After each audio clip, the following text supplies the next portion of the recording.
Hi, everybody. I'm Pratibha Agarwal. I'm an immigration attorney. I am based right outside of Washington, D.C. in Arlington, Virginia, but our clients are located all throughout the United States and internationally also. And that's because if you're wondering why we can represent clients anywhere in the U.S., it's because immigration is considered a federal practice. So that means that our clients don't have to be where we are located or where we're barred, for example. So for us, as I mentioned, we are located right outside of Washington, D.C. in Arlington, Virginia. Our clients are really everywhere. So if you have an immigration question, if you want to do a consultation and go over your options, call our office. We're at 703-348-1663. And today, I'm actually only going to be on for a few minutes. I have a big exciting day today. For me, at least, I haven't seen my parents in a very long time, and they are here visiting me after they've been vaccinated. So I am only going to be on for a little bit. I want to answer your questions, and I'm then going to hop off and hang out with my family. So I apologize to those of you, but I'll be on again probably tomorrow. So make sure you follow me so you get notifications, or like our page on Facebook so you can get notifications of when we are on. Okay, so go ahead and put your questions in. Obviously, since we have other people present here, the things that we discuss are not privileged and confidential. So I would highly, highly recommend that you call our office and schedule a consultation if you have something more in depth. If you're just trying to figure out what options you might have, what immigration options you might have, just give our office a call and we will definitely accommodate you there. We'll schedule a consultation for you and we can go over all of your options at that point. Okay, and we do our consults by Zoom or by phone based on your preference. So I'm going to start off. Hi everyone joining. I'm streaming on both Facebook and on TikTok right now. Thank you for joining. Let's see. Hi Rear. Hi Preet. Hi Yogesh. Hi Ravi. Hi Chill Out Bro. I like that screen name. Nice to see everyone. So I'm going to start off with some questions that we get. Hi Sharmila.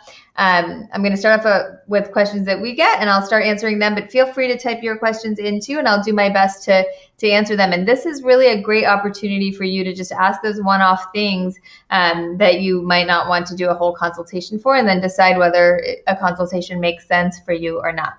Okay, so I have so many clients. Actually, I just talked to somebody today that they got married. They got married to either a U.S. citizen or a green card holder. So this is a case type that we handle very often. And the marriage is not working out and there's issues in the marriage, right? So one person is either entered illegally and has never had status, or maybe they came in on a B1, B2 visa or something. This is just an example. And they are no longer in status now, but they're married to a U.S. citizen or a green card holder.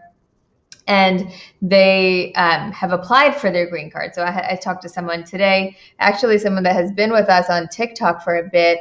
I spoke to them today, and we went through some of the issues that may have come up. So, and what options they have. And I can tell you, gosh, they left the consultation feeling very, very relieved that there were some options available for them. So let me kind of go through a little bit of this type of situation, right? So if you either entered illegally, or if you entered on a visa that's now expired and you're no longer in status and you're married to either a green card holder or a U.S. citizen, many people unfortunately end up in the scenario where the marriage is no longer working out.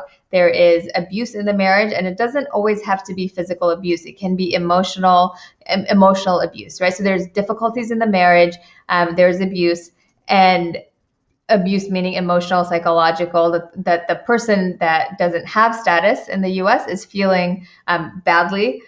They are feeling put down. They are feeling, or they feel like the other person is controlling them.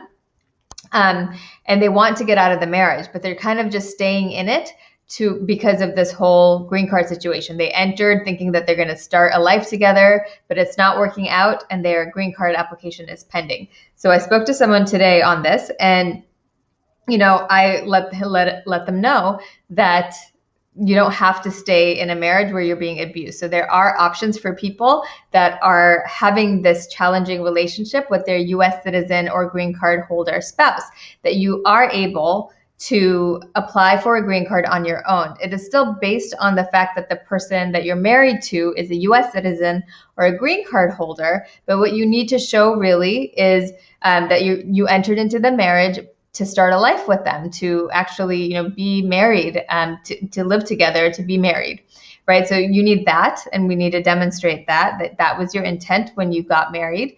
But if there's been challenges, you may qualify to petition on your own without your spouse at all. And if you choose not to stay married, you don't have to. We can do this application as long as it's within 2 years of being married.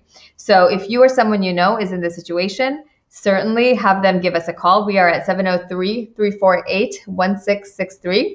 We handle these cases pretty often, and certainly, I love helping people in this situation because most of the time they don't even realize that this option is available for them. So if you or someone you know is married to a US citizen or a green card holder who's having challenges in their marriage, who is facing emotional challenges in their marriage, they may be able to qualify on their own to petition for their own green card. So essentially, the green card would come in 2 to 2.5 years of applying, and they would receive a work authorization within 6 months of us sending in our application, 6 to 8 months, and a travel authorization as well. So especially for people that are here without status, you can't necessarily leave the country because you can't come back in, right? So once we apply for this green card, we would be able to.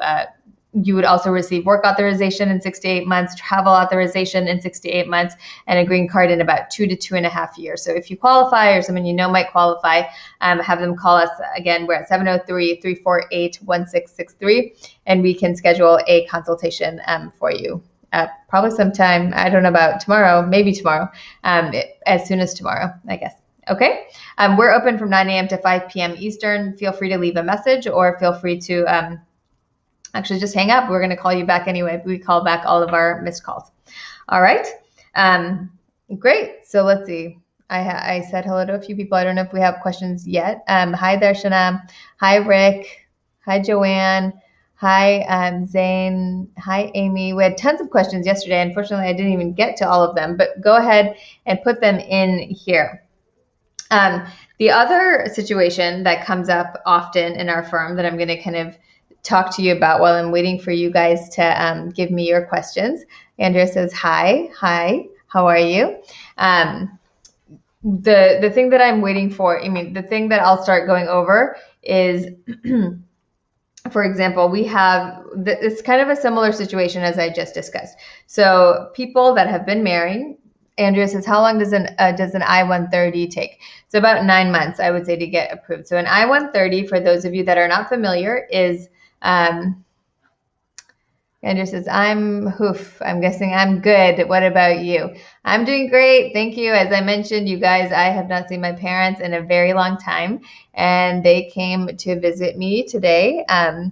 And I am really excited because of COVID. We haven't really, obviously we've been social distancing like many of you, and I'm just very excited. So I'm thrilled to be with my family. And again, this is what we do immigration for, right?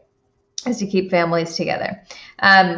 Anyway, let me go back. If anyone is asking other questions, let me check it out here. So essentially, another question we get pretty often is, we help people in this situation very, very often. So if you're in a marriage and you have filed, your spouse has filed for your green card, so you've done an adjustment of status application. I will comment on yours in just a second, Andrea. But if your spouse did an adjustment of status application, if they're here in the U.S. and they sponsored for your green card, and now the marriage is not working out. It's not working out. What do you do? So you have an application pending, right? And you have work authorization from that application. You have travel authorization perhaps from that application. You're just waiting for that interview. And the whole time your spouse is using that and maybe saying, I might not go to the interview. You're fighting with your spouse. You wish you could get divorced, but you're nervous you might get deported. You or someone you know, of course. make sure, you're not stuck. You're not stuck in that situation. You do have options, right? You can convert that application into a self-petition. So you can either refile on your own without your spouse based on the issues in your marriage, or you can try to convert that into a self-petition. So if this is you or someone you know, call us. We are again at 703-348-1663. My name is Pratibha Agarwal. I'm an immigration lawyer. I'm based outside of Washington, D.C., but our clients are all throughout the U.S. So feel free to call us for a consultation. We can walk through that process with you, but you do not need to stay in a marriage that is abusive, that's difficult, that is harmful to you just for a green card. You do have options. Even if you're out of status, even if you entered illegally, you do have options. All right, Andrea says, it's taking forever for my spouse to be here. Yes, especially with the U.S. embassies being delayed with issuing visas. Some of them are not even open, so it's really hard to get that interview scheduled. It's really hard to get that visa to come back in. So we do need, it does take several years, unfortunately. I'm sorry, I wish I could make it go faster for you. Gaurav says, is there any update about asylum cases? No, not that I am aware of.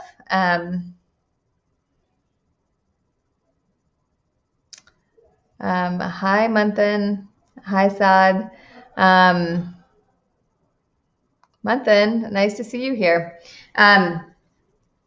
Great. So those are kind of the updates that I had. If anyone has, it's taking a very long time, Andrea, for a green card.